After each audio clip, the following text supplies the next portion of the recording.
होलिका दहन से 4 दिन पहले आती है आमल की एकादशी, जो फाल्गुन मास की आखिरी एकादशी है। इसे रंग भरी एकादशी भी कहते हैं। इसके बाद से फाल्गुन का महीना खत्म होकर चैत्र का महीना लगता है। इन दिनों कहा जाता है कि भगवान का निवास आंवले में होता है, इसलिए इस दिन आंवले के नीचे बैठकर भगवान की कथा करनी चाहिए। इस दिन आंवला दान करने और आंवला की पूजा करना बहुत फल देता है। त्रेतायुग में एक बार राजा मांधाता ने ऋषि वशिष्ठ जी से अनुरोध किया कि अगर आप मुझ पर प्रसन्न हैं, तो कोई ऐसा व्रत बताएं जिससे मेरा हर प्रकार से कल्याण हो। उन्होंने कहा, वैसे तो सभी व्रत उत्तम हैं, लेकिन सबसे उत्तम है आमल की एकादशी व्रत। इस व्रत को करने से सभी पापों का नाश होता है।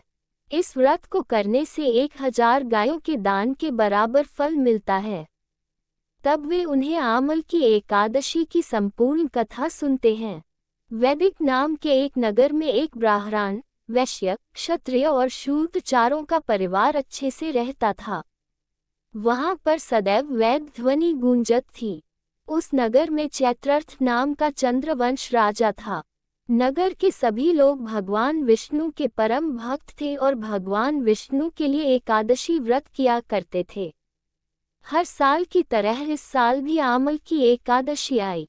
सभी ने आनंद पूर्वक एकादशी का व्रत किया। राजा प्रजा के साथ मंदिर में आंवले की पूजा सभी नैवेद्यों आदि से किया। मंदिर में सभी ने रात्रि जागरण किया। उस दिन वहां एक दुराचारी और पापी बहेलिया आया। वह जीव हत्या करके अपना घर चलाता था। एक दिन उसे कोई शिकार नहीं मिला, इसलिए उस दिन वह वहां भूखा रहा। भूख के कारण एक मंदिर में चला गया और एकादश व्रत का महात्म्य सुनने लगा। रात में उसने कुछ नहीं खाया और घर जाकर भोजन किया। अनजाने में उससे एकादशी का व्रत हो गया। कुछ टाइम बाद उसकी मृत्यु हो गई। एकादशी व्रत के प्रभाव से अगले जन्म में वह राजा विदुर के यहाँ जन्मा। उसका नाम वसुर्थ रखा गया। वह सेना के साथ 10,000 ग्रामों का पालन करने लगा। वह तेज में सूर्य की तरह और कांति में चंद्रमा की तरह था। वह विष्णु भक्त था और दान करना और यज्ञ करना उसका काम था। एक दिन राजा वसुर्थ शिकार खेलने गया और रास्ता भटक गया। तभी राजा को आवाज आई कि कुछ मलेच्छ उसे मारने आ रहे हैं। उनका कहना था कि राजा ने उन्हें राज्य से बाहर निकलवाया है और अब वो राजा को नहीं छोड़ेंगे।